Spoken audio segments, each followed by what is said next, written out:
They said Burkina Faso would never rise. They said it was poor, dusty, and forever dependent on foreign aid. But today, a single deal worth $2.6 billion has shaken the balance of power. Not a loan from the IMF, not another handout from Paris. This is a contract signed on equal terms with the Kingdom of Saudi Arabia. At the center stands a young soldier turned statesman, Ibrahim Traoré. For decades his country was told to kneel, to wait, to beg. But Traoré asked a different question. Can a nation of farmers claim its dignity not by charity, but by strength? Imagine the scene. A dusty road in the Sahel. A farmer bends to the soil, his radio crackling with the news.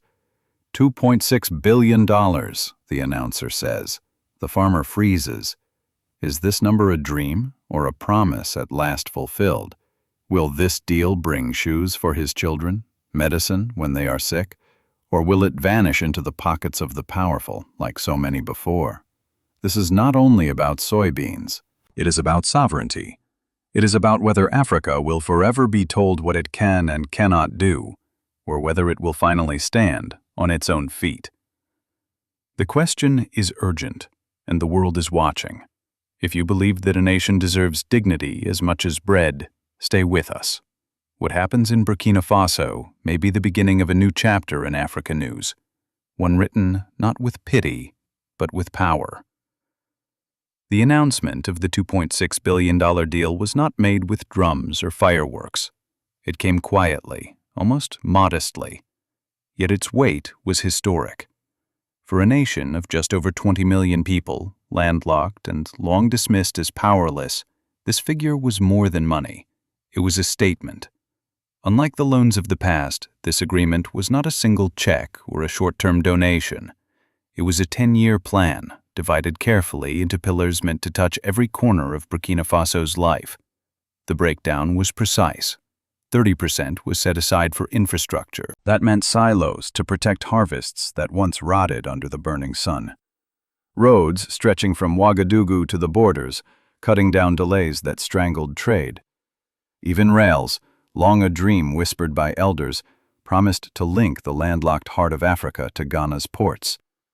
25% would go into processing plants. For decades, farmers exported raw crops for pennies and bought back finished goods at 10 times the price. Now, factories for soybean oil, animal feed, and biodiesel were planned, turning beans into jobs and jobs into dignity. 20% focused on science and technology. New irrigation systems, drought-resistant seeds, and even drones to guide planting seasons. For farmers who once looked only to the sky and prayed for rain, this meant fewer wasted prayers and more secure harvests. 15% was dedicated to cooperatives and training. Women, who already made up nearly 40% of soybean farmers, were promised credit lines and technical support. Youth, once boarding buses toward Lagos or Accra in search of work, would instead be taught to manage machines, to lead cooperatives, to transform soil into livelihood. Finally, 10% went to finance and security, a national export bank to protect farmers from volatile markets, insurance against droughts and floods, and local security forces to protect villages so crops could travel safely. On paper, it looked like a blueprint for transformation. Yet for every promise, a question hung heavy. Would silos truly rise? Or would money vanish into hidden accounts?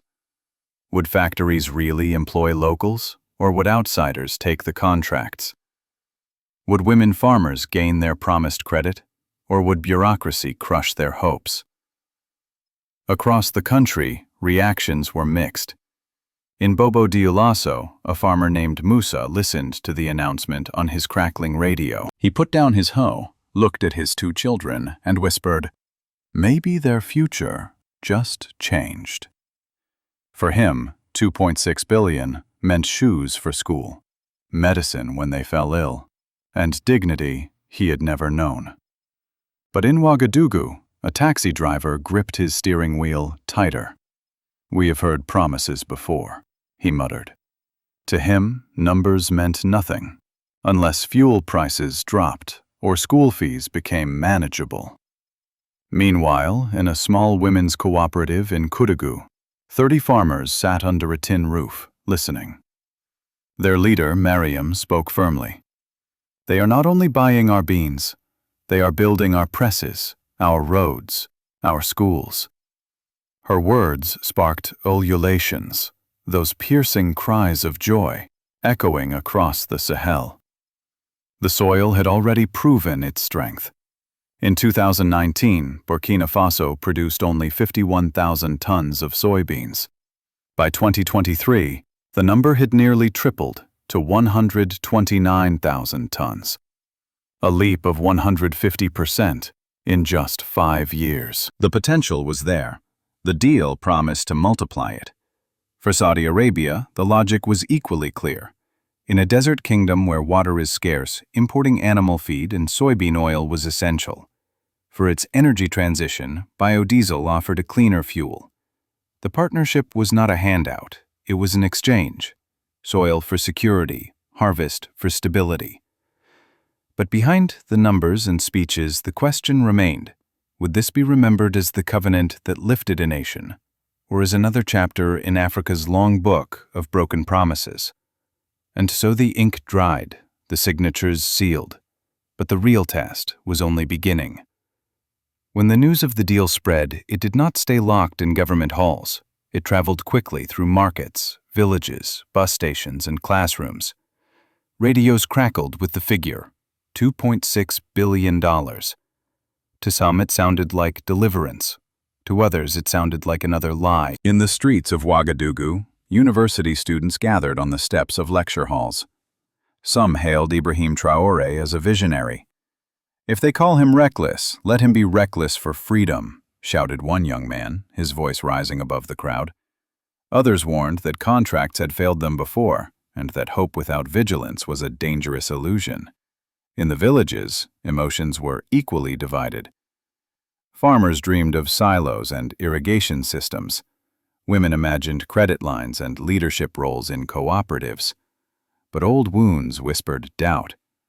Too many times funds had vanished. Too many times projects had died after the cameras left. This tension between hope and fear created a national climax. And then came the global reactions. Across Mali and Niger, whispers turned into ambition. If Burkina Faso could secure such a deal with soybeans, why couldn't they do the same with cattle or rice? In Bamako, students raised Burkina's flag alongside their own, shouting, "If they can stand, so can we." In Europe, the tone was sharper. Newspapers in Paris and Brussels printed headlines with unease. Analysts spoke of instability and risk. Behind the polite words lay an old fear that Africa was no longer waiting for permission. For decades, dependency had been crafted through aid and loans. Now, a small country was rewriting the script. In Washington, officials issued no grand statements, but in think tanks and policy circles, reports multiplied. Words like regional risk, strategic instability, and uncertainty filled the pages. Beneath the jargon was a simple anxiety. If Burkina Faso could bargain as an equal, others might follow. In Asia and the global south, the response was different. Chinese observers quietly studied Burkina's cooperatives, weighing whether to invest more deeply. Indian commentators called it a sign of South-South trade in action. In Brazil, itself a titan in soybeans, officials tipped their hat, offering cooperation rather than competition. And then came the most powerful words of all, from Traoré himself. He did not bow or speak of charity. Instead, he declared, "One brings the land. The other brings the market. Together we build dignity." It was a deliberate break from the language of dependency that had marked Africa for decades. No longer was it loans, aid, or pity. It was partnership, equality, sovereignty. But the world does not change overnight. In cafes across Paris, in offices in Washington, in editorial rooms in London, the whispers grew louder. When Africa kneels, they call it stability. When Africa stands, they call it instability. When Africa obeys, they call it partnership. When Africa chooses freely, they call it recklessness. This was the turning point. Praise, doubt, fear, and envy collided. On one side, farmers dreamed of irrigation, youth imagined factories, women envisioned leadership. On the other side, skeptics remembered corruption, broken promises, and betrayal. And yet one fact had become undeniable. Burkina Faso was no longer invisible. The world had to watch. The region had to respond. And the people themselves had to decide whether to believe. The stage was set. A contract had been signed. Billions promised. But the real battle was not on paper. It was in the hearts of those who would either embrace hope or brace for disappointment. The true weight of the deal was not measured in conference halls. It was measured in the fields, in the markets, and in the homes of ordinary people. For decades, farmers bent over millet and sorghum, never certain if the rains would come. For decades, women carried the burden of agriculture without recognition. For decades, youth polished passports, preparing to leave their homeland behind. Now, whispers of change began to ripple across the countryside. In a small village outside Bobo Dioulasso, Musa the farmer heard that cooperatives would guarantee fair prices for soybeans. No longer would middlemen cheat him. No longer would he sell his harvest for crumbs. For the first time, he thought less about leaving and more about staying. If this contract is real, he told his children, then the soil itself may keep us home. For women, the shift was profound. Fatimata, a mother of 5, once prayed for rain each season. Now, with irrigation pipes promised and credit lines available, her prayers changed. She prayed instead for strength to lead. Alongside her sisters, who made up nearly 40% of soybean farmers, she discovered not just income, but leadership. They spoke in cooperative meetings, managed loans, and dreamed of becoming directors of new processing plants. Youth, too, felt the tremor of possibility. Training centers opened their doors, teaching agronomy, mechanics, and logistics. In classrooms with cracked walls and old benches, young men and women saw for the first time a path from theory to real jobs. Instead of counting the days until they could cross borders, they counted the days until harvest. Instead of polishing passports, they polished tractors and welding machines. Markets reflected the change. Produce swelled. The hum of construction replaced the silence of despair. Roads were paved, linking forgotten towns. Silos rose against the horizon. For many, these were not just buildings. They were symbols that perhaps, just perhaps, the future was finally shifting. Politically, the impact was just as striking. For years, citizens viewed the state with suspicion. They remembered abandoned projects, broken promises, and corruption. But as silos rose and roads stretched, trust began to return. Ibrahim Traoré did not hide behind palace walls. He sat with elders under baobab trees, sharing porridge on dusty mats. He ate simple meals, not as a distant official, but as kin. That visibility mattered. Legitimacy was not claimed from podiums. It was built in the fields, in the daily bread, in the conversations between leader and people. Even critics began to admit something was changing. Perhaps this government was not just ruling, but partnering. Perhaps politics could be less about decrees and more about kinship. The effect spilled beyond borders. In Mali, leaders studied the model for their cattle trade. In Niger, eyes turned toward rice fields with fresh ambition. Together, a new idea began to emerge. A Sahel alliance not just of soldiers but of farmers, traders, and builders.